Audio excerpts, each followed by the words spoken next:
الله فلا مضل له ومن يضلله فلا هادي له ونشهد أن لا إله إلا الله وحده لا شريك له ونشهد أن سيدنا ومولانا محمدا عبده ورسوله أما بعد فأعوذ بالله من الشيطان الرجيم بسم الله الرحمن الرحيم لقد كان لكم في رسول الله أسوة حسنة آمنت بالله صدق الله مولانا العظيم وبلغنا رسوله النبي الأمين الوكيل الكريم ونحن على ذلك من الشاهدين والشاكرين والحمد لله رب العالمين.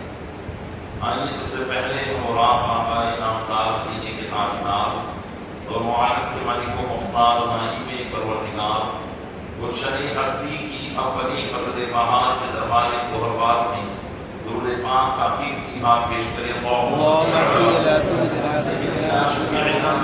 مولانا محمد عدد الجود والكرم وعليه وبارك وسلم عقيدة المحبة کے ساتھ مرتبہ اور رضی اللہ عنہ. اللهم صل على سيدنا شفيعنا مولانا محمد عدد الجود والكرم وعليه وبارك وسلم وبارك حضرات رسول کے ساتھ مرتبہ اور رضی اللہ عنہ. اللهم صل على سيدنا شفيعنا مولانا محمد عدد الجود والكرم ومنبع العلم والحكم والحكم وعليه وأصحابه وبارك وسلم صلاة وسلاما سرمدا دائما أبدا عليك يا رسول الله.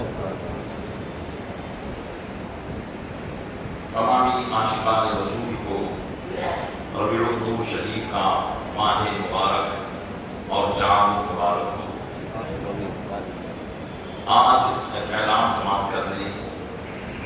ویسے تو چاند کل ہی ہو گیا تھا، لیکن آپ اس شاید دیروں میں ہو یا نہ ہو، یہ کچھ شرعی تقاضے ہوتے ہیں چاند کے اعلان کرنے کے.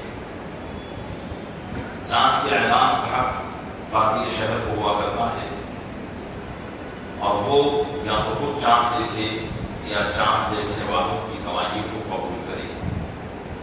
کل کا جو مطلع تھا احمد آباد کا، پورے آسمان پر بادل چھائے ہوئے تھے، اس لیے احمد آباد میں چاند بلکہ گجرات کے شاید کسی بھی مقام پر چاند نہیں دیکھا گیا.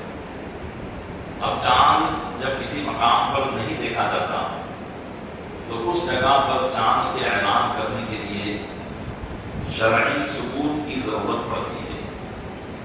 اور شرعی ثبوت کے کئی طریقے ہوتے ہیں، جس کی تفصیل یہاں بیان کرنے سے کوئی مقصد حاصل نہیں ہے. تو یا تو چاند دیکھنے والے گواہی پیش کریں یا پھر دوسری کسی طریقے سے اس کام کو کیا جاتا ہے اور اس میں وقت لگتا ہے. تو اس لیے ان شرعی ثبوت کو حاصل کرنے کے لیے وقت درکار ہوتا ہے، اور اتنا ارجنٹ اس کا اعلان نہیں کیا جا سکتا. جب تک قاضی کو شرعی ثبوت حاصل نہیں ہو جائے، اسے بھی شرعیت یہ اجازت نہیں دیتی کہ وہ اعلان کرے. تو بحمدہ تعالیٰ کل ہی سے اس کی کوشش جاری تھی، اور چونکہ چاند کرناٹک کے متعدد مقامات پر دیکھا گیا تھا تو وہاں سے گواہی بامبے میں آئی، اور بامبے کے قاضی کے پاس جو گواہی سنائی گئی اس کی گواہی کو سننے کے لیے احمد آباد کے بھی چند لوگ جو چاند کمیٹی سے تعلق رکھتے ہیں وہ گئے، اور پھر تقریباً شاید اب وہ پہنچ چکے ہیں اور انہوں نے چاند کی گواہی آ کر یہاں احمد آباد میں دے دی ہے، جس کی بنیاد پر چاند کل 29واں مانا گیا ہے اور آج چاند کی دوسری تاریخ لگ چکی ہے. تو عوام اصل میں کسی شرعی مسئلے کو جانتی نہیں ہے، اور آج واٹس ایپ یا اس طرح کی کوئی سوشل میڈیا ایکٹیویٹی ہو گئی ہے تو ہر ایک اس میں عالم اور مفتی بن کر بیٹھ جاتا ہے اور وہ علماء سے سوال کرنے لگ جاتا ہے کہ بھائی کیوں چاند نہیں ہوا، اجمیر میں تو اعلان ہو گیا، فلاں جگہ تو اعلان ہو گیا، فلاں جگہ تو اعلان ہو گیا. تو یہ کوئی نانی مانی کا کھیل نہیں ہوتا، بلکہ شریعت کے تقاضے ہوتے ہیں، علماء کی نظر میں شریعت کے ذرائع ہوتے ہیں. قرآن و کے تقاضے ہوتے ہیں اور ہر کوئی اس کام کو نہیں کر سکتا ہے. اس لیے عوام کو چاہیے، عوام اہل سنت کو چاہیے کہ وہ علماء کے اعلان کا انتظار کریں، اپنے شہر کے قاضی کے اعلان کا انتظار کریں یا کسی بڑے عالم دین کے اعلان کا انتظار کریں، واٹس ایپ وغیرہ یا موبائل وغیرہ پر دھیان نہ دیں جس سے قوم کے اندر انتشار پر پابند ہو. اب لوگ اس بات کو دلیل بنا کر علماء کو الٹا سیدھا پکڑنے لگ جاتے ہیں، اور جو سخت گناہ ہے کہ علماء کی شان کو گستاخی کرنا یا علماء کو الٹا سیدھا کہنا، یہ بڑا ہی گناہ کا کام ہے. اللہ تبارک و تعالیٰ بلاد مبارک کے صدقے میں ہمیں علماء اہل سنت کی شان میں بے ادبی کرنے سے ہمیشہ محفوظ فرمائے. تو یہ ایک تصفیہ کا جو میں نے آپ کی خدمت میں عرض کرنے کی کوشش کی. کبھی بھی چاند کا مسئلہ ہو تو اس میں اپنی زبان پر تالا لگا کر رکھیے. جب بھی قاضی شہر کی طرف سے یا عالم دین کی طرف سے اعلان ہو جائے، مان لیجیے انہوں نے منع کر دیا، مان لیجیے، یہ آپ کا کام نہیں ہے. آپ نے جو کام کرنا ہے وہ آپ کیجیے، اور علماء کا جو کام ہے وہ کریں گے. وہ اعلان کر دیں گے، آپ عید کر لیجیے. وہ اعلان کریں گے، آپ رمضان کر لیجیے. وہ اعلان کریں گے، آپ عید میلاد منائیں. تو بہرحال آج دوسری تاریخ لگ چکی ہے اور کم قسمتی سے ہم یہ سمجھیے کہ کل کی رات محفل میلاد نہیں منا پائے، لیکن جس کی نیت محفل میلاد منانے کی تھی کہ آج انشاءاللہ محفل میلاد منائی جائے گی، لیکن چاند کا ثبوت نہ ہونے کی وجہ سے محفل میلاد نہیں منائی گئی. ہمارا بھی ارادہ تھا کہ کچھ نہ کچھ کل کر دے، کیونکہ 99% یہ تھا کہ اعلان تو ہو جائے گا. لیکن اگر محفل میلاد منعقد کی جاتی تو پھر عوام کے دلوں میں خیالات پیدا ہو جاتے کہ دیکھو وہاں تو محفل میلاد ہو گئی، اس کا مطلب چاند ہو گیا ہے. تو اس شرعی نقطے کے نظر پیش نظر یہاں پر کل محفل میلاد منعقد نہیں کی گئی، لیکن نیت تھی. اللہ تبارک و تعالیٰ نیتوں پر بھی ثواب عطا فرماتا ہے. تو جس کی شرکت، جس کی کوشش یہ تھی کہ میں 12 دن محفل میلاد میں شرکت کروں گا، تو انشاءاللہ 12 دن کی محفل میلاد میں شرکت کا ثواب اسے ضرور مل جائے گا، اگرچہ اسے 11 ہی دن شرکت کا موقع ملے. بہرحال پھر میلاد کا مہینہ ہے، وقتاً فوقتاً محفل میلاد تو پورے مہینے ہوتی رہتی ہیں. آپ ہر جگہ شرکت کریں. اور انسان تو بحمدہ تعالیٰ یہ مخصوص سال ہے جو اللہ تبارک و تعالیٰ نے ہمیں عطا فرمایا ہے. 1500 سالہ نبی کریم صلی اللہ علیہ وسلم کا جشن میلاد ہے، اور یہ یقیناً اہل اسلام کے لیے ایک عظیم وقت ہے اور ایک عظیم موقع ہے اپنے آقا و مولا صلی اللہ علیہ وسلم کی میلاد پر خوشیوں کے اظہار کرنے کا، اور ان کے اخلاق و کردار اور ان کی سیرت مبارکہ پر عمل کرنے کا. تو کوشش کریں ان 12 دن کے محفل میلاد میں ہم عموماً نبی کریم صلی اللہ علیہ وسلم کی سیرت ہی کو بیان کرتے ہیں. آپ کی سیرت مبارکہ کو اپنا کر اپنی زندگی کو بھی مشکوار اور خوشگوار بنانے کی کوشش کریں کہ حقیقت میں نبی کریم صلی اللہ علیہ وسلم کی زندگی پر عمل کرنا ہی حقیقت میں زندگی ہے. اس کا علامہ زندگی ہے ہی نہیں. اسی لیے علم والوں کو بزرگوں نے لکھا ہے کہ اگر کوئی انسان ہے تو وہ علم والا ہے، کیونکہ علم والا ہی نبی کریم صلی اللہ علیہ وسلم کی سیرت کو جان سکے گا اور ان کی سیرت پر عمل کر سکے گا، اور جو ان کی سیرت پر عمل کرے گا حقیقت میں وہی انسان ہے. اس لیے کہ انسان کامل نبی کریم صلی اللہ علیہ وسلم کی ذات پاک ہے. اللہ تبارک و تعالیٰ نے تمام انسانوں میں کامل و اکمل انسان حضور کی ذات مبارکہ کو فرمایا ہے، اور آپ کی پیروی اور اتباع کا تمام انسانوں کو حکم دیا کہ اے لوگوں، اگر تم اپنی زندگی کو انسانیت کے سانچے میں ڈھالنا چاہتے ہو تو محمد رسول اللہ صلی اللہ علیہ وسلم کی سیرت پر عمل کر لو، ان کی پیروی پر عمل کر لو، تو دنیا بھی تمہاری کامیاب ہوگی اور آخرت بھی کامیاب. درود پاک پہ اللہم صلی علی سیدنا سیدنا مولانا محمد ناظر الجود والکرم علیہ وسلم. صلاۃ و سلام علیک یا رسول اللہ. الحمدللہ لسول الامرام. جناب رسالت آپ صلی اللہ علیہ وسلم کے جشن میلاد کے موقع پر جمع ہوئے ہیں. اللہ تبارک و تعالیٰ اپنے محبوب صلی اللہ علیہ وسلم کے صدقے میں ہمارا یہاں جمع ہونا اپنی بارگاہ میں قبول فرمائے اور اس محفل میلاد کو ہمارے لیے ذریعہ نجات بنائے. آمین بجاہ طویل امین صلی اللہ علیہ وسلم. پیارے ساتھی بھائیوں، جو حضرات گزشتہ سال محفل میلاد میں شریک ہوتے تھے، حق بنتا ہے میرا کہ میں ایک سوال ان سے کر لوں کہ محفل میلاد کی ان محفلوں میں ہم نے گزشتہ سال نبی کریم صلی اللہ علیہ وسلم کی سیرت کو بیان کرنے کا یہ دوسرا راؤنڈ شروع کیا تھا۔ بحمدہ تعالیٰ کئی سالوں کے اندر گزشتہ سال سے پہلے والے سال میں سیرت کا ایک راؤنڈ ختم ہو چکا تھا اور مکمل سیرت جو اس میں اہم اہم واقعات تھے مکی زندگی اور مدنی زندگی کو 2023 کی ربیع الاول میں ہم نے اختتام پذیر کیا تھا، اور پھر 2024 کی ربیع الاول میں ہم نے واپس نبی کریم صلی اللہ علیہ وسلم کی پیدائش سے حضور اکرم صلی اللہ علیہ وسلم کی سیرت مبارکہ کو بیان کرنا شروع کیا تھا۔ تو پہلے تو یہ پوچھنا چاہوں گا کہ گزشتہ سال محفل میلاد کی ان محفلوں میں کون کون حضرات شریک تھے، وہ اپنا ہاتھ اٹھائیں۔ ماشاءاللہ۔ اب دوسرا سوال میرا یہ ہے کہ یہ بتائیں کہ میں نے گزشتہ سال نبی کریم صلی اللہ علیہ وسلم کی سیرت کے پہلوؤں کو جو بیان کیا تھا وہ کہاں تک بیان کیا تھا؟ اس لیے کہ نبی کریم صلی اللہ علیہ وسلم کی سیرت کو بیان کرنے کا مقصد میں نے کیا بیان کیا کہ ہم اس کو سنیں اور اس پر عمل کریں۔ تو اب گزشتہ سال جو بیان ہوا وہ آپ کو یاد رہا بھی کہ نہیں رہا، یا ان باتوں میں کوئی موٹی موٹی باتیں آپ کو یاد رہی ہو، یا آخری بیان یاد رہا ہو کہ وہ آخری بیان کس پر تھا؟ کوئی ہے اسلامی بھائی ایسا دل خوش کر دے کہ ہاں مجھے معلوم ہے؟ انشاءاللہ تبارک و تعالیٰ ربیع الاول شریف کی 12ویں تاریخ کو ان کو انعام بھی پیش کیا جائے گا، اگر کوئی بتائے۔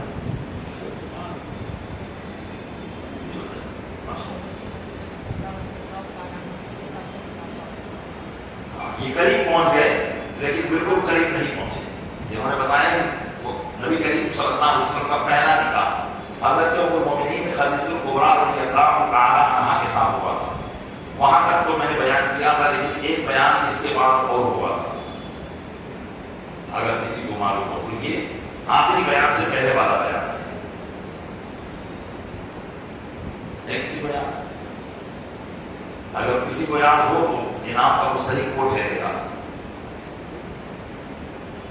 چلیے میں بتا دیتا ہوں، یہ نبی کریم صلی اللہ علیہ وسلم کی حیات مبارکہ کا 35واں سال۔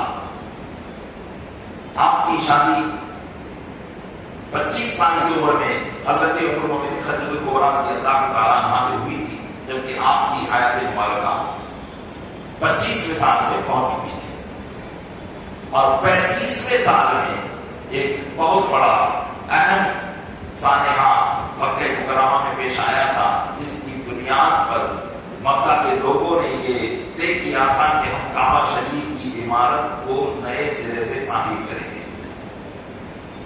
یہاں تک تھا، یاد ہے کچھ کہ کعبہ شریف کو نئے سرے سے تعمیر کیا گیا تھا، اور اس میں حلال پیسہ لگانے کا ان لوگوں نے ارادہ کیا تھا، جس کی بنیاد پر وہ حدید کا حصہ کعبے کی عمارت میں داخل نہیں کر پائے تھے، اور حدید کا حصہ باہر رہ گیا تھا، کیونکہ ان کے پاس اتنا پیسہ جمع نہیں ہو پایا تھا کہ جس پیسوں سے وہ حدید کے حصے کو بھی کعبے کی عمارت میں داخل کر سکے۔ تو بہرحال یہ گزشتہ سال کا سیرت مبارکہ کا آخری بیان تھا، جس کو ہم تعمیر کعبہ کے نام سے یاد کرتے ہیں۔ اس وقت نبی کریم صلی اللہ علیہ وسلم کی عمر پاک 35 سال ہو چکی تھی، ابھی نبوت کے اعلان کو 5 سال مزید باقی تھے۔ حضور اکرم صلی اللہ علیہ وسلم کی حیات مبارکہ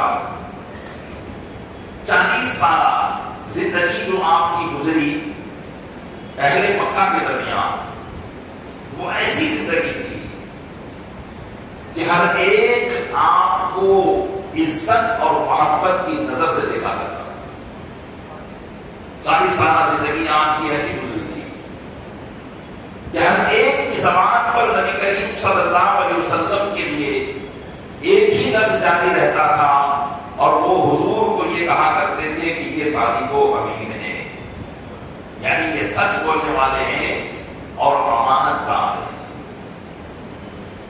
چاہے وہ ایمان لانے والے ہو بعد میں یا ایمان لانے والے نہ ہو، حضور کے قبیلے والے ہو یا غیر قبیلے والے ہو، ہر ایک کی زبان پر نبی کریم صلی اللہ علیہ وسلم کی تعریف اور توصیف کی جانے لگی تھی۔ جیسا کہ آپ نے گزشتہ بیان میں یہ واقعہ سماعت کیا تھا کہ کعبہ شریف کی تعمیر جب مکمل ہو گئی اور ایک بڑا معاملہ پیش آیا، کیونکہ کعبے کی تعمیر کو تو جتنے بھی قبیلے مکہ مکرمہ میں آباد تھے سب نے اس کی تعمیر میں حصہ لیا تھا اور سب کو کعبے کی تعمیر کرنے کا شرف حاصل ہوا تھا، اس لیے ابھی تک کوئی لڑائی پیش نہیں آئی تھی۔ تمام قبیلے کے لوگ، تمام برادریوں کے لوگ برابر کے شریک تھے کعبے کی تعمیر کرنے میں، لیکن حجر اسود جو کہ ایک مقدس پتھر تھا، اس کو جب اپنی جگہ پر رکھنے کا وقت آیا تو تلواریں نکل گئی تھی۔ ہر قبیلے والا کہتا تھا کہ یہ شرط میں حاصل کروں گا، ہر قبیلے والے کہتے تھے کہ یہ شرط میرے قبیلے کو حاصل ہونا چاہیے، میں حجر اسود کو وہاں رکھوں گا۔ اور اس معاملے کو انجام دینے کے لیے ہر ایک پیش تھا، یہاں تک کہ ان کی تلواریں نکل گئی تھی اور جنگ کی نوبت آ گئی تھی۔ تو نبی کریم صلی اللہ علیہ وسلم نے ان کے درمیان یہ فیصلہ کیا تھا کہ ہم ایک معاملہ رکھ لیں اور جو بھی اس معاملے پر عمل کرے حجر اسود کو وہی اس کی جگہ پر رکھے گا۔ تو حضور نے تجویز پیش کی تھی، فرمایا تھا کہ جو کل سب سے پہلے مسجد حرام میں آ جائے گا صبح ہوتے ہی، وہ جو فیصلہ کرے گا اس کی بات مانی جائے گی۔ تمام قبیلے کے لوگ اس بات پر متفق ہو گئے اور سب نے یہ بات طے کر دی کہ ہاں ہم پہلے آنے کی کوشش کریں گے، لیکن ہر ایک آدمی اپنے اعتبار سے پہلے جانے کی کوشش کر رہا تھا، لیکن جب جا کر دیکھا تو نبی کریم صلی اللہ علیہ وسلم سب سے پہلے وہاں پر تشریف فرما۔ اب حضور اکرم صلی اللہ علیہ وسلم کے ہاتھ میں فیصلہ تھا۔ آپ اگر یہ فیصلہ کرتے کہ میرے قبیلے بنو ہاشم کے لوگ حجر اسود کو اپنی جگہ پر رکھیں گے تو سب کو یہ بات ماننی پڑتی، لیکن حضور نے ایسا کوئی فیصلہ نہ کیا، بلکہ حضور نے ایسا فیصلہ کیا جو سب کے لیے خوشی کا سبب بنے اور سب کے لیے فخر کا سبب بنے۔ حضور اکرم صلی اللہ علیہ وسلم نے اپنے کاندھے مبارک سے اپنی چادر مبارک کو ہٹایا، اتارا اور اس کو بچھا دیا، اور حجر اسود جہاں پر رکھا ہوا تھا وہاں سے اٹھا کر چادر مبارک میں حجر اسود کو رکھا اور سارے قبیلے کے لوگوں میں سے ایک ایک آدمی کو بلایا اور کہا کہ سب میری چادر کا کونا پکڑو، اور ایک ایک قبیلے کے آدمی نے چادر کا کونا پکڑا اور حجر اسود کو اٹھا کر اس کی جگہ پر لے گئے اور پھر حضور نے وہاں سے اٹھا کر حجر اسود کو کعبہ شریف میں نصب کر دیا۔ اس طریقے سے اتنا بڑا فتنہ جو تلوار نکالنے کی نوبت کو پیدا کر چکا تھا، نبی کریم صلی اللہ علیہ وسلم کی حکمت عملی نے ٹھنڈا کر دیا اور تمام لوگ کہنے لگے کہ واقعی یہ کام صادق و امین ہی کا ہو سکتا ہے۔ سبحان اللہ۔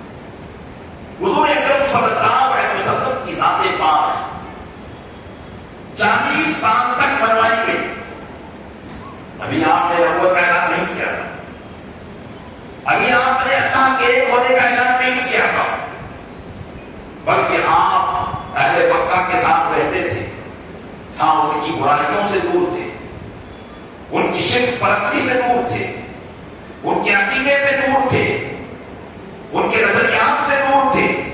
حضور اکرم صلی اللہ علیہ وسلم جبکہ اہل مکہ کی اکثر تعداد یہ تھی کہ وہ بتوں کی پوجا کیا کرتے تھے، 360 بت کعبۃ اللہ شریف میں نصب تھے، ہر قبیلے کا ایک بت تھا اور وہ اس کی بت کی پوجا کیا کرتے تھے، لیکن نبی کریم صلی اللہ علیہ وسلم نے کبھی بھی بت کی پوجا نہ کی، نہ مکہ کے کسی عقیدے کو بہتر جانا، بلکہ آپ اپنے دل ہی دل میں اس کی برائی کو محسوس فرمایا کرتے تھے اور گمراہیت کے قریب کبھی بھی نہیں گئے۔ آپ کو اللہ کی پہچان تھی، اللہ کی معرفت تھی، اللہ کو ایک مانتے تھے، لیکن بعض لوگ جو اپنے آپ کو مسلمان کہتے ہیں ان کا کہنا یہ ہے کہ حضور اکرم صلی اللہ علیہ وسلم نے جب تک نبوت کا اعلان نہیں کیا تھا ان کو خدا کی پہچان بھی نہیں تھی۔ سبحان اللہ رب العالمین۔ جبکہ نبی کے تعلق سے یہ عقیدہ رکھنا ضروری ہے کہ پیدا ہونے سے لے کر وفات تک کوئی بھی گناہ نبی سے سرزد نہیں ہو سکتا ہے، ان سے کسی بھی گناہ کا سرزد ہونا امپاسبل، محال ہے، یہ ہو ہی نہیں سکتا۔ اس لیے اللہ کے محبوب صلی اللہ علیہ وسلم ہر قسم کی گندگیوں سے، ہر قسم کے گناہوں سے پاک و صاف تھے، لیکن اس کے باوجود اہل مکہ نبی کریم صلی اللہ علیہ وسلم کے اخلاق کے دیوانے تھے، آپ کی کردار کے دیوانے تھے اور آپ کی باتوں کو مانا کرتے تھے۔ اعلان نبوت سے پہلے بھی نبی کریم صلی اللہ علیہ وسلم کی اخلاقی کریمانہ میں ایسے ایسے واقعے رونما ہوئے جو آج بھی تاریخ عالم کے اندر اپنی مثال آپ ہیں۔ آج انہی واقعے میں سے واقعات کو ذکر کروں۔ نبی کریم صلی اللہ علیہ وسلم جب آپ نے حضرت خدیجہ کبریٰ رضی اللہ تعالی عنہا سے نکاح کیا تو حضرت خدیجہ کبریٰ رضی اللہ تعالی عنہا کے ایک غلام تھے جن کا نام تھا زید بن حارثہ۔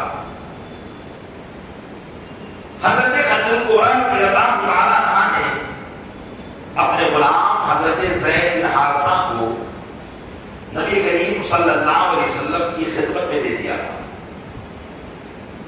اور حضرت زید بن حارثہ یہ ایک آزاد قبیلے کے انسان تھے، ان کے قبیلے کا نام قبیلہ بنو کعب تھا، اور اپنی والدہ کے ساتھ بچپن میں جن کا نام سعودہ تھا اپنے ننیال گئے ہوئے تھے کہ کچھ ڈاکو قبیلے جیسا کہ بنو قین وغیرہ نے ان کے ننیالی علاقوں پر حملہ کیا اور حضرت زید بن حارثہ کو وہ اٹھا کر لے گئے، اور مکہ مکرمہ میں اس وقت ایک بڑا بازار لگا کرتا تھا، وہ سال میں ایک بار لگا کرتا تھا، جس کو کہا جاتا تھا عکاظ کا بازار، جہاں سے ملک سے لوگ آتے تھے اور وہاں پر اپنی تجارت کیا کرتے تھے۔ تو قبیلے بنو قین کے لوگ حضرت زید بن حارثہ جو کہ ابھی چھوٹے بچے تھے ان کو وہاں سے لے کر آئے اور عکاظ کے بازار میں ان کو بیچ دیا۔ حضرت المومنین خدیجہ کبریٰ رضی اللہ تعالی عنہا کے بھتیجے تھے حضرت حکیم بن حزام رضی اللہ تعالی عنہ واقعی مانتا ہے، انہوں نے حضرت زید بن حارثہ کو 400 درہم میں خرید لیا، اور خریدنے کے بعد اپنی پھوپھی حضرت خدیجہ کبریٰ رضی اللہ تعالی عنہا کو گفٹ کر دیا، اور اس زمانے کے اندر انسان کو خریدا جاتا تھا اور وہ بھی مال کی طرح ایک مال ہوا کرتا تھا۔ تو جب حضور کی شادی مبارک حضرت خدیجہ کبریٰ رضی اللہ تعالی عنہا سے ہوئی تو حضرت خدیجہ رضی اللہ تعالی عنہا نے حضرت زید بن حارثہ کو حضور کی بارگاہ میں توفتاً پیش کر دیا کہ یہ آپ کی خدمت میں رہیں گے، اور ابھی حضرت زید بن حارثہ بالکل چھوٹے بچے تھے۔ نبی کریم صلی اللہ علیہ وسلم کو جیسے ہی حضرت خدیجہ نے حضرت زید کو پیش کیا، حضرت نبی کریم صلی اللہ علیہ وسلم نے حضرت زید بن حارثہ کو آزاد کر دیا اور اپنے پاس اپنے بچے کی طرح پالا، اور ان کے ساتھ ایسا مشفقانہ انداز اختیار کیا کہ حضرت زید ساتھ رہنا پسند کرنے لگے۔ روایتوں میں آتا ہے کہ حضرت زید کے والد حارثہ حضرت زید سے بڑی محبت کرتے تھے۔ ظاہر سی بات ہے کہ چھوٹا بچہ جب غائب ہو جائے تو اس سے اس کا غم اور اس کا فراق ماں باپ کو کیسا پریشان کرے گا۔ تو حضرت حارثہ بڑے پریشان رہتے تھے، اور اہل عرب کی عادت تھی، چاہے وہ پڑھے لکھے ہوتے چاہے نہ ہوتے، وہ عادت کے طور پر اشعار بولا کرتے تھے۔ اگر انہیں کوئی غم بھی ہوتا تو اپنے غم کو اشعار میں بیان کرتے، اور اگر خوشی بھی ہوتی تو اپنی خوشی کو اشعار میں بیان کرتے۔ تو حارثہ نے اپنے بیٹے حضرت زید کی غم میں اور فراق میں ایک فصیح و بلیغ عربی پر مشتمل ایک قصیدہ لکھا، جس میں انہوں نے اپنے درد کا اظہار کیا کہ وہ کتنے پریشان ہیں اپنے بیٹے کے غم میں۔ مؤرخین نے اس قصیدے کو یہاں نقل کیا ہے، چند اشعار آپ کی خدمت میں پیش کرتا ہوں، جس سے آپ اندازہ لگائیں گے کہ اللہ تبارک و تعالیٰ نے عرب کے دیہاتیوں کو، خام گاؤں کے رہنے والوں کو بھی کیسی فصاحت اور بلاغت والی زبان عطا فرمائی تھی۔ آج ہم بڑے سے بڑے عالم ہو جائیں، لیکن جب تک اشعار کا فن نہ سیکھے ہم بہترین شاعری نہیں کر سکتے۔ لیکن اللہ تبارک و تعالیٰ نے ان کو پیدائشی طور پر یہ فن عطا فرمایا۔ تو حارثہ ایک گاؤں کے کسان تھے، لیکن انہوں نے اپنے بیٹے کے غم میں جو قصیدہ لکھا تھا وہ سماعت کرے۔ کہتے بکیت علی زید ولم ادر ما فعل احی فیرجع ام اتى دونه الاجل۔ لکھتے ہیں کہ میں زید کے فراق میں ہر وقت روتا رہتا ہوں، مجھے اس حال کا کوئی علم نہیں ہے کہ وہ زندہ ہے، کہ اس کے آنے کی امید کی جائے، یا وہ مر چکا ہے اور موت کی آغوش میں سو چکا ہے۔ پھر کہتے ہیں تذکرنی الشمس عند طلوعها تعرض ذکراه اذا خلقها افل۔ کہتے ہیں سورج جب طلوع ہوتا ہے تو مجھے اس کی یاد آتی ہے، اور سورج جب ڈوب جاتا ہے تو سورج کا ڈوبنا بھی مجھے اس کی یاد میں بے قرار کر دیتا ہے۔ وَإِنْ حَبَّتِ الْأَرْوَاحُ حَيَّجْنَ ذِكْرَهُ فَيَا طُولَ مَا حُزْنِي عَلَيْهِ وَمَا وَجَلَ۔ جب ہوائیں چلتی ہے تو اس کی آتش شوق بھڑکا دیتی ہیں، اس کی جدائی میں میرا غم، اس کے متعلق میرے اندیشوں کا سلسلہ کتنا طویل ہے۔ زعامت نفس الرئیس فی الارض جاہدہ ولا انتم قد تطوافا او تسعوا الابل۔ لکھتے ہیں کہ میں اپنی اعلیٰ نسل کی اونٹنی کو زمین میں چلاتا رہوں گا، اور نہ میں اس کی تلاش میں چکر لگانے سے تھکوں گا، نہ میری اونٹنی تھکے گی۔ جو کہ روایت میں آتا ہے کہ انہوں نے گاؤں کے گاؤں، شہر کے شہر حضرت زید کو تلاش کرنے میں لگا دیے تھے۔ اونٹنی پر سوار ہو جاتے، دن رات اپنے بیٹے کو تلاش کرتے رہتے۔ عرب کا کتنا خطہ انہوں نے چھان مارا تھا، اس لیے انہوں نے کہا کہ اگر مجھے اس کے تلاش کرنے میں دقتوں کا سامنا نہیں پڑا تو نہ تو میں تھکوں گا نہ میری اونٹنی تھکے گی۔ حیاتی اوتاتی علیہ منیتی وکل امرئ فان وان غرہ الامل۔ دیکھتے ہیں مجھے اپنی زندگی کی قسم، میں اس کو تلاش کرنے میں اپنا سفر جاری رکھوں گا یہاں تک کہ میری موت آ جائے، اور ہر شخص کی زندگی فانی ہے اگرچہ امیدوں نے اسے دھوکہ دے رکھا۔ اس طریقے سے اس بدوی آدمی نے حضرت زید بن حارثہ رضی اللہ تعالیٰ عنہ کے فراق میں اپنے بیٹے کے فراق میں یہ قصیدہ لکھا تھا۔ ایک مرتبہ حضرت زید بن حارثہ کے قبیلے کے لوگ اپنے وطن سے مکہ مکرمہ حج کے لیے آئے، اور اسلام سے پہلے بھی حج کیا جاتا تھا، اہل مکہ بھی حج کرتے تھے، اور سارے عرب کے لوگ مکہ مکرمہ حج کرنے کے لیے آتے تھے۔ تو ایک کافلہ حضرت زید بن حارثہ کے قبیلے کا مکہ مکرمہ آیا، کو دیکھا تو انہیں پہچان لیا کہ یہ تو میرے قبیلے کے لوگ ہیں، اور انہوں نے بھی پہچان لیا کہ یہ تو حارثہ کا بیٹا ہے جس کی حالت اپنے بیٹے کو تلاش کرتے کرتے بڑی گمبھیر ہو گئی ہے۔ تو انہوں نے کہا کہ تم یہاں پر آرام سے رہ رہے ہو اور ادھر تمہارے باپ کی حالت ایسی ہے کہ بیان نہیں کیا جا سکتا ہے، یا تمہیں اپنی قوم کی فکر نہیں، یا تمہیں اپنے باپ سے ملاقات کرنے کا شوق نہیں ہے۔ تو حضرت زید بن حارثہ نے انہیں کہا کہ جاؤ میری قوم کو اور میرے باپ کو میرا یہ شعر سنا دینا۔ چنانچہ انہوں نے کہا کہ وَإِنَّ إِلَىٰ قَوْمِي وَإِن كُنتُ نَائِبًا بِأَبِي قَتِيلُ الْبَيْتِ عِندَ الْمَشَاكِلِ۔ انہوں نے لکھا کہ میرا دل اپنی قوم کے شوق میں معتزل رہتا ہے اگرچہ کہ اپنے وطن سے بہت دور ہوں۔ وَإِنِّي بِحَمْدِ اللَّهِ فِي خَيْرِ أُسْرَةٍ كِرَامٍ مُعَدٍّ أَكَابِرَ مَا أَكَابِرَ۔ انہوں نے لکھا کہ میں ایسے گھر میں رہتا ہوں جو گھر اللہ کی نشانیوں کے قریب ہے، اور میں اللہ کے فضل و کرم سے ایک ایسے شریف خاندان میں زندگی بسر کر رہا ہوں جو خاندان نسلاً بعد نسل کریم النفس اور شریف الطبیعت ہے۔ انہوں نے کہا کہ میرے باپ کو میرا یہ پیغام سنا دے۔ حضرت زید یہ قبیلے کے لوگ حج ختم کرنے کے بعد جب واپس اپنے وطن پہنچے اور انہوں نے حارثہ کو ان کے بیٹے کے حالات بتائے اور کہا کہ وہ تو مکہ مکرمہ میں اپنی زندگی گزار رہا ہے اور بہت اچھی طریقے سے بولے رہا ہے، اسے تمہارے غم کا کوئی احساس نہیں ہے۔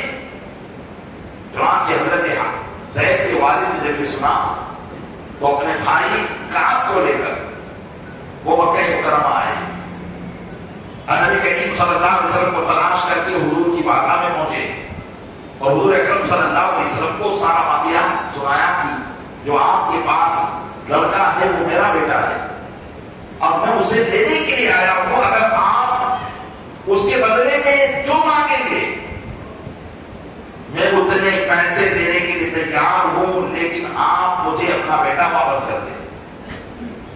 حضور اکرم صلی اللہ علیہ وسلم نے فرمایا کہ تمہاری اور بھی کوئی خواہش ہے؟ تو انہوں نے عرض کیا کہ بس ہر خواہش سے بڑھ کر ہماری یہی خواہش ہے کہ آپ جو مال بولیں گے ہم دیں گے، لیکن آپ ہمارے بیٹے کو واپس کر دیں۔ حضور اکرم صلی اللہ علیہ وسلم نے ارشاد فرمایا ٹھیک ہے، میں زید کو بلاتا ہوں اور میں اختیار اسی کو دیتا ہوں کہ اگر وہ آپ لوگوں کے ساتھ جانا چاہتے ہیں تو چلے جائیں، میری طرف سے کوئی اعتراض نہیں ہوگا، اور اگر وہ یہی رکنا چاہیں تب بھی انہیں اختیار ہے، میری طرف سے کوئی اعتراض نہیں ہوگا۔ زید بن حارثہ کے والد حارثہ تھے، ہر باپ کو اپنے بیٹے سے جو ایک محبت کا لگاؤ ہوتا ہے تو یہی سوچتا ہے کہ بیٹا باپ کو دیکھنے کے بعد کس کو پسند کرے گا، اور وہ بھی ایک لمبے عرصے کے بعد جبکہ بیٹا باپ سے غائب ہوا ہو اور باپ بیٹے کی خبر تڑپ رہا ہو تو بیٹا کی ظاہر سی بات ہے تڑپ ہی رہا ہوگا، جیسا کہ آج کا زمانہ ہے کہ اگر کسی کو اغوا کر لیا جائے تو ظاہر سی بات ہے وہ اغوا کرنے والوں کے پاس کچھ نہیں رہے گا، وہ یہی کوشش کرے گا کہ مجھے جلد از جلد میرے باپ سے ملا دیا جائے، خاندان سے ملا دیا جائے۔ اور جہاں نبی کریم صلی اللہ علیہ وسلم نے تو کوئی اغوا کیا نہیں تھا، ان کو تو پہچان گیا تھا حکیم بن حزام کے ہاں، اور حکیم بن حزام نے اپنی پھوپھی کو پیش کیا تھا اور حضرت حضرت کبریٰ نے حضور کو پیش کر دیا تھا، تو یہاں تو ایسا معاملہ تھا نہیں، اور حضور نے بالکل ایک انصاف والی بات ارشاد فرمائی تھی۔ تو حارثہ کہنے لگے کہ آپ نے یہ بات بول کر ہمارے ساتھ انصاف بھی نہیں کیا ہے بلکہ آپ نے فضل و احسان کیا ہے، آپ جلدی سے زید کو بلائے۔ چنانچہ حضرت زید رضی اللہ تعالیٰ عنہ کو بلایا گیا اور حضور اکرم صلی اللہ علیہ وسلم نے حضرت زید کو اپنا فیصلہ سنایا اور ارشاد فرمایا کہ زید تم ان کو پہچانتے ہو یہ کون ہے؟ تو حضرت زید کہنے لگے کہ ہاں میں جانتا ہوں یہ میرے باپ ہیں، یہ میرے چچا ہیں۔ پھر حضور نے فرمایا کہ یہ باپ اور چچا تمہیں لینے کے لیے آئے ہیں، کیا تم ان کے ساتھ جانا چاہتے ہو؟ اگر تم ان کے ساتھ جانا چاہتے ہو تو میری طرف سے کوئی اعتراض نہیں، واپس تم جا سکتے ہو، اور اگر تمہیں میرے پاس رہنا ہے تو اس کا بھی تمہیں اختیار ہے۔ حارثہ سوچ رہے تھے کہ زید فوراً میری طرف لپکے گا، اب اس سے بغلگیر ہو جائے گا، لیکن حضرت زید کے لیے یہ عجیب امتحان تھا۔ ایک طرف باپ تھا اور ایک طرف وہ ذات تھی جس کے صدقے میں اللہ نے ہر ایک کو باپ عطا فرمایا۔ کائنات کی خوشی اور غمی اور کائنات کی ساری نعمتیں اللہ تبارک و تعالیٰ نے اسی کے صدقے میں پیدا کروائی ہے۔ حضرت زید رضی اللہ تعالیٰ عنہ کے دل میں حقیقت میں نبی کریم صلی اللہ علیہ وسلم کی محبت کا وہ بیج پیدا ہو گیا تھا اور وہ اثر پیدا ہو گیا تھا۔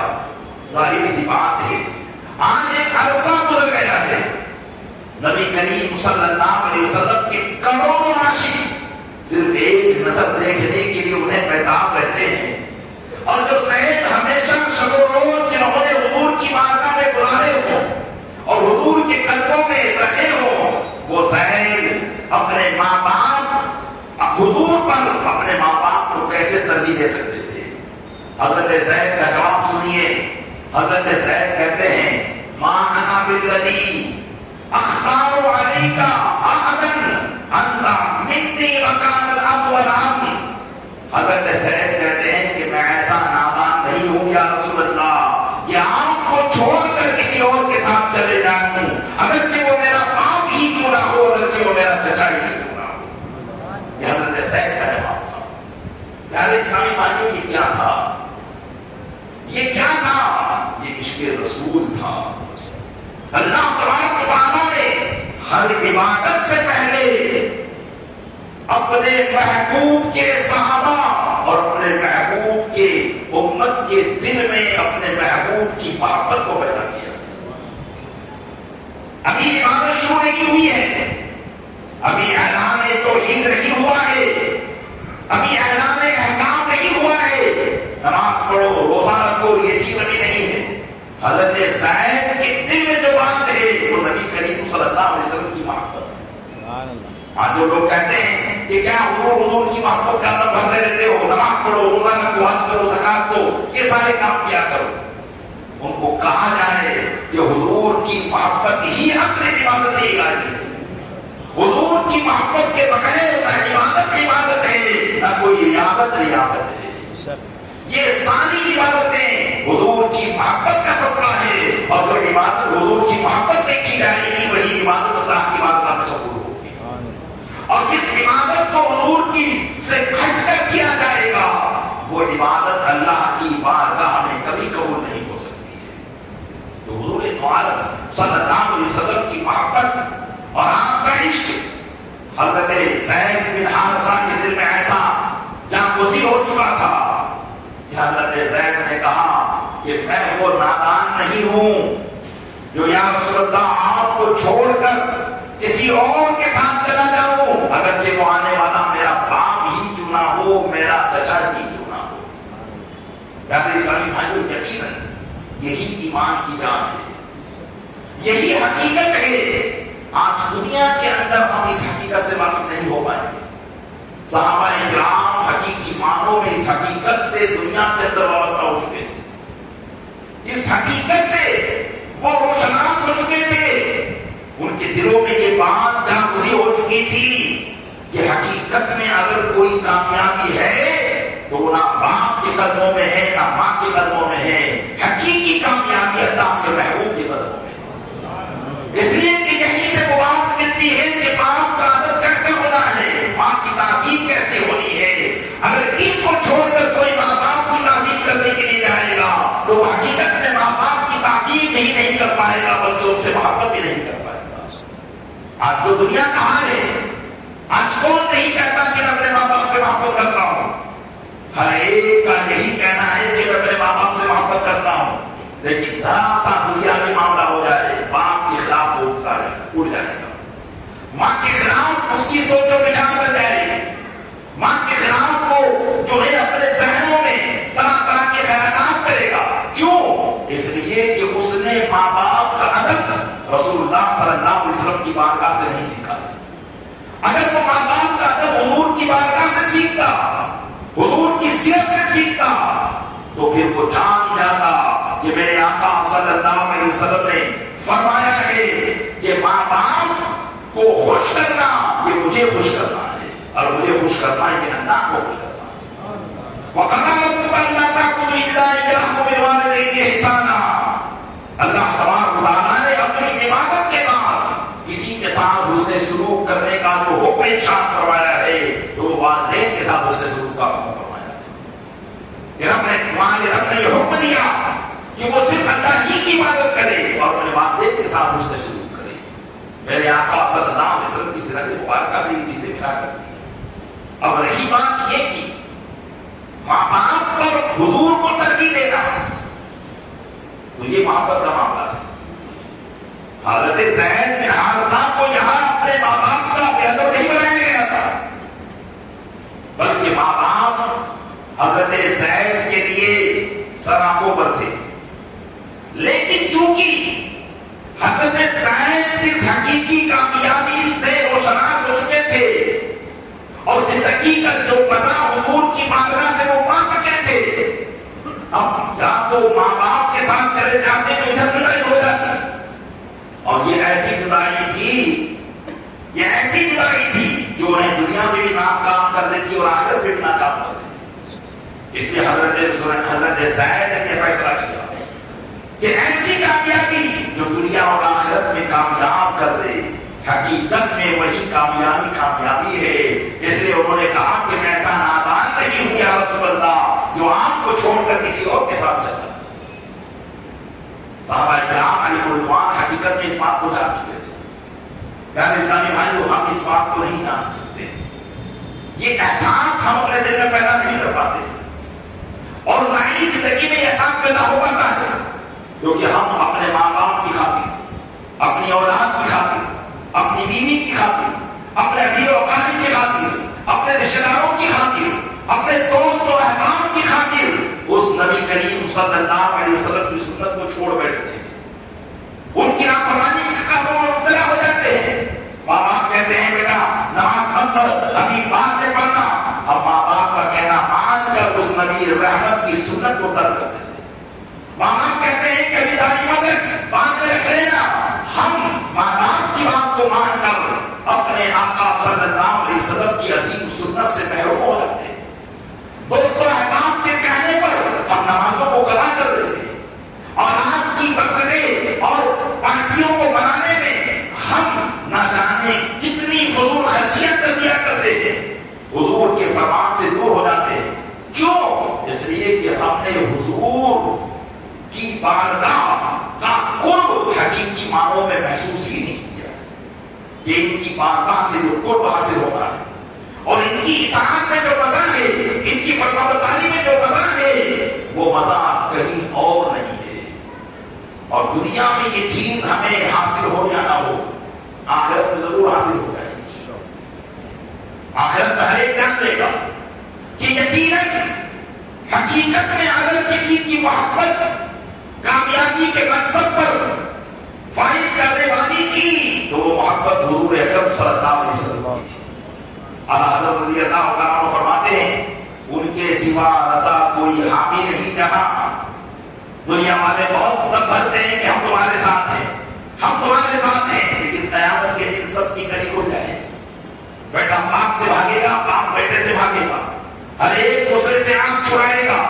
چاہے باپ نے بیٹے کے لیے دنیا میں کیا کچھ نہ کیا ہو، بیٹے نے باپ کے لیے کیا کچھ نہ کیا ہو، شوہر نے اپنی بیوی کی خاطر اپنے سارے کنبے کو چھوڑ دیا ہو، اور بیوی نے اپنے شوہر کی خاطر اپنے سارے کنبے کو چھوڑ دیا ہو، لیکن قیامت کا نقشہ قرآن کریم ارشاد فرماتا ہے یوم یفر المرء من اخیہ وامہ وابیہ وأمه وأبيه وصاحبته وبنيه لكل امرئ منهم يومئذ شأن يغنيه. اے محبوب اس دن کو یاد کرو جس دن انسان اپنے بھائی سے بھاگے، اپنے شوہر اور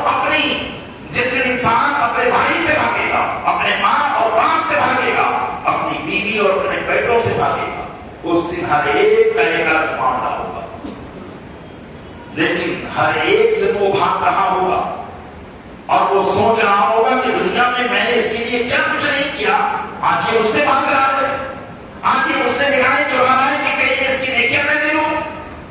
لیکن وہی ایک رحمت عالم کی ذات ہوگی جو اپنے ایسے گناہگار امتوں کو تلاش کر رہی ہوگی جن کے ماں باپ نے ان کو چھوڑ دیا ہوگا، جن کے عزیز و اقارب نے ان کو چھوڑ دیا ہوگا، اور وہ اپنی امت کو تلاش کر کر کے میزان عمل پر ان کے نامہ اعمال کو رکھ کر اپنے پاس سے اپنی نیکی ڈال کر ان کے نامہ اعمال کو بھاری بنا رہے ہیں، سبحان اللہ، ان کے نامہ اعمال کو بھاری بنا رہے ہوں گے۔ اسی کو کہا اے رضا ان کے سوا نہیں، ان کے سوا کوئی حامی نہیں جہاں گزرا کرے بسر پہ ادھر کو خبر نہ ہو، بیٹے پر کیا بدل رہی ہے یہ بات کو بھی خبر نہیں ہوگی، اس وقت ساری کائنات جان لے گی یہاں حقیقت میں اگر ہمارا کوئی خیر خواہ تھا، حقیقت میں ہماری بہتری کو سوچنے والا اگر کوئی تھا، حقیقت میں ہمیں کامیاب کرنے والی کوئی ذات تھی تو رسول کریم صلی اللہ علیہ وسلم کی ذات تھی۔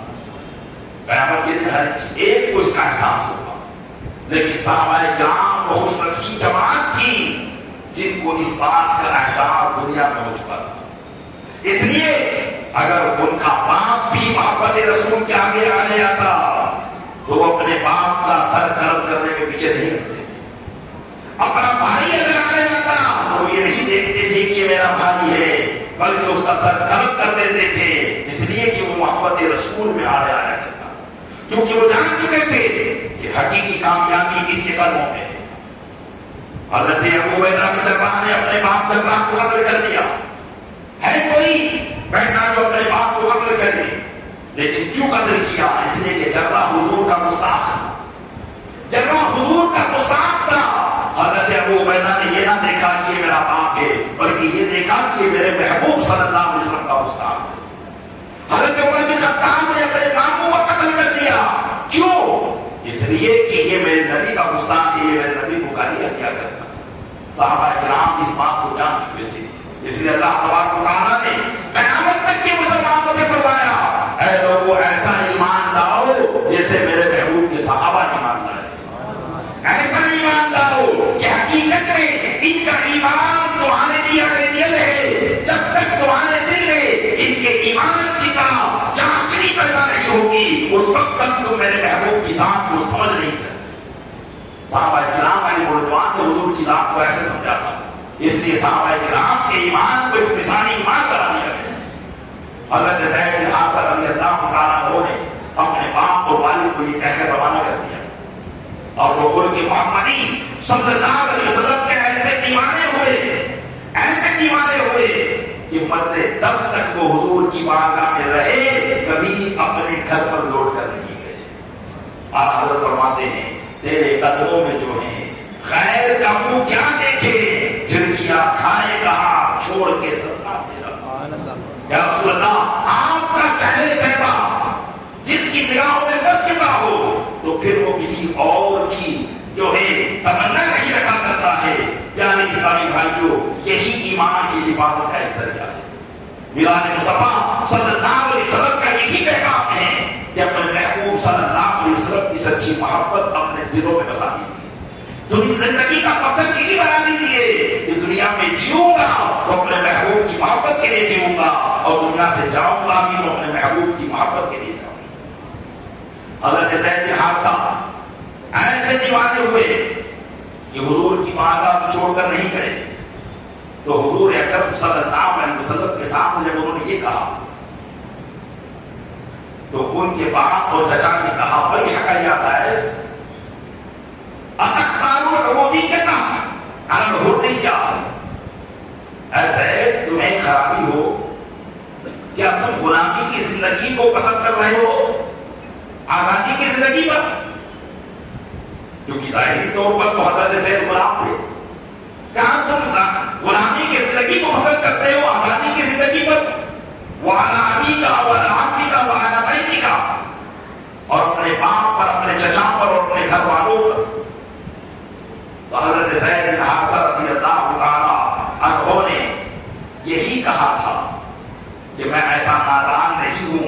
جو ان کو چھوڑنے کا تصور بھی کر سکے.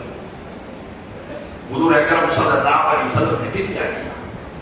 حضور اکرم صلی اللہ علیہ وسلم نے حضرت زید کو اب اپنا متبنہ بنا دیا. ابھی تک خادم تھے، اب متبنہ بنا دیا. جیسے آج کے زمانے میں بھی لوگ گود لیا کرتے ہیں اور پھر بچے کو اپنا بیٹا بنا لیا کرتے ہیں. اس زمانے میں بھی یہ چیز ہوتی تھی. تو حضور نے حضرت زید کو اپنا بیٹا بنا دیا. اب لوگ حضرت زید کو زید بن حارثہ نہیں کہتے تھے، بلکہ لوگ حضرت زید کو زید بن محمد کہا کرتے تھے. زید بن محمد کیا کہا کرتے تھے؟ قربان جائے اس منصف کائنات پر جس نے کائنات کو یہ دس دیا جو انسان کو غلام بنانا چاہتے ہیں اور انسان کو غلام بنا کر ایک انسان دوسرے انسان کو غلامی کی زندگی پر مجبور کر کے اسے ذلیل و رسوا کرنا چاہتے ہیں. اس منصف کائنات نے یہ اعلان کر دیا کہ محمد صلی اللہ علیہ وسلم کی ذات وہ ذات ہے جو انسان کو غلام نہیں دیکھنا چاہتی ہے بلکہ غلام کو غلامی کی زندگی سے اٹھا کر اسے ایسے مقام پر پہنچاتی ہے کہ زید بن حارثہ ایک غلام بن کر آیا تھا لیکن میرے آقا صلی اللہ علیہ وسلم نے اسے اپنے بیٹے کا مقام عطا فرمایا. انہیں زید بن محمد کہا جانے لگا اور یہ ان کا دستور تھا اس وقت، یہ رواج تھا. لیکن پھر بعد میں حضرت زید حضور کی بارگاہ میں رہے اور حضور کے ساتھ ہی رہتے رہے جہاں تک کہ لوگ آپ کے نام سے آپ کو پکارتے. اور پھر مدینہ منورہ میں حضور کے ساتھ ہجرت کی. حضرت زید کا نکاح حضور اکرم صلی اللہ علیہ وسلم نے اپنی کنیز حضرت ام ایمن سے کر دیا.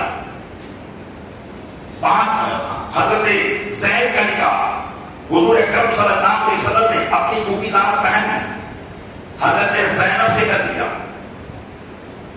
لیکن حضرت زینب رضی اللہ عنہا قرشیہ ہاشمیہ تھی اور حضرت زید بن حارثہ ایک گمنام قبیلے کے آدمی تھے اور تھے وہ غلام. اگرچہ اب نبی کریم صلی اللہ علیہ وسلم کی وجہ سے ان کو ایک مقام حاصل ہو گیا تھا. تو حضرت زینب رضی اللہ عنہا کا حضرت زید بن حارثہ سے اکثر معاملہ انبن کا رہا کرتا تھا. اس لیے کہ آپ اعلیٰ گھرانے تھے، آپ کا خاندان ہاشمی خاندان تھا، آپ کا خاندان قرشی خاندان تھا. تو اس لیے ان دونوں میں انبن رہا کرتی تھی. حضرت زید رضی اللہ عنہ نے حضرت زینب کو طلاق دے دی اور یہ اللہ کی طرف سے اور اللہ کے حکم سے ہوا تھا. قرآن کریم کے 22 پارے کے دوسرے صفحے پر یہ پورا واقعہ ان کا موجود ہے. حضرت زینب کو جب طلاق مل گئی تو عدت گزارنے کے بعد نبی کریم صلی اللہ علیہ وسلم نے حضرت زینب سے نکاح کر دیا اور حضرت زینب کا نکاح اپنی باندھی حضرت ام ایمن سے کر دیا. اب لوگوں نے ایک معاملہ مچا دیا اس لیے کہ حضرت زید کو کہا جاتا تھا زید بن محمد یعنی حضور کے بیٹے. تو اگر حضرت زینب کی شادی جب حضرت زید سے ہوئی تو حضرت زینب حضور کی کیا ہوئی؟ بولیے بہو. اور بہو سے نکاح کرنا اسلام میں حرام کیونکہ بہو بھی جب بیٹے کے نکاح میں آ جاتی ہے تو بہو سسر کے لیے اب ہمیشہ کے لیے حرام ہو گئی. سسر اب اس کے محرم میں شامل ہو جاتا ہے. اب ہمارے زمانے میں ہمارے یہاں پر لوگ کیا کرتے ہیں؟ جس سے پردہ کرنے کا حکم ہے اس سے پردہ نہیں کراتے اور جس سے پردہ کرنے کا حکم نہیں اس سے پردہ کرواتے. کوئی دیور سے پردہ ہے تو دیور سے پردہ نہیں کرواتے اور سسر سے پردہ نہیں ہے تو سسر سے پردہ کرواتے. حالانکہ اب تو ماحول ایسا ہو گیا کہ نہ سسر سے پردہ ہے نہ دیور سے پردہ ہے نہ گیٹ سے پردہ ہے. سب ایک دوسرے کا نام لے کر ایک دوسرے کو پکارتے ہیں. اسلامی کلچر اور اسلامی ماحول سے بہت دور ہمارا معاشرہ جا چکا ہے. لیکن اب بہو جو ہوتی ہے وہ ہمیشہ کے لیے سسر پر حرام ہو جاتی ہے کہ اگر بائی چانس بیٹا بہو کو چھوڑ دے تو سسر کبھی بھی بہو سے نکاح نہیں کر سکتا. یہ اسلام میں بھی ہے اور عرب کا دستور بھی یہی تھا کہ کوئی بھی سسر بہو سے نکاح نہیں کر سکتا تھا. لیکن حضور اکرم صلی اللہ علیہ وسلم جب حضرت زینب سے نکاح کیا اور حضرت زینب حضور کی بہو تھی اس معنی کر کے اس لیے لوگوں نے واقعہ مچایا کہ دیکھو محمد صلی اللہ علیہ وسلم نے اپنے بیٹے کی عورت سے طلاق لینے کے بعد نکاح کر دیا. اب حضور اکرم صلی اللہ علیہ وسلم پر اگر کوئی اعتراض کرتا ہے تو حضور کے زمانے میں جب تک حضور تشریف فرما تھے ان کی طرف سے کوئی اور جواب نہیں دیتا تھا بلکہ خداوند قدوس کو جواب ارشاد فرماتا. قرآن کریم کی آیت کریمہ نازل ہوئی، ارشاد فرمایا ما كان محمد ابا احد من رجالكم ولكن رسول الله وخاتم النبيين. محمد صلی اللہ علیہ وسلم اے امت محمد تم مردوں میں کسی کے باپ نہیں ہے، اس لیے کہ تمام مرد حضور کی امت اور حضور اکرم صلی اللہ علیہ وسلم کے جو صاحبزادے تھے ان میں سے 3 تو مکہ مکرمہ ہی میں انتقال کر چکے تھے اور مدینہ منورہ میں حضرت ابراہیم تھے جن کا بھی انتقال ہو چکا تھا. تو اب حضور کے صاحبزادے کوئی نہیں تھے، صرف 4 صاحبزادیاں تھیں. اس لیے اللہ نے فرمایا کہ ابھی جو مرد ہیں ان میں سے محمد کسی کے باپ نہیں ہیں، وہ اللہ کے رسول ہیں اور سب سے آخری نبی ہیں. ولیکن رسول اللہ ہی وہ خاتم النبی. قرآن نے یہ فیصلہ سنا دیا کہ منہ بولا بیٹا بولنے سے بیٹا حقیقی بیٹے کی طرح نہیں ہو جاتا بلکہ وہ بیٹا سوتیرا بیٹا ہی رہے گا.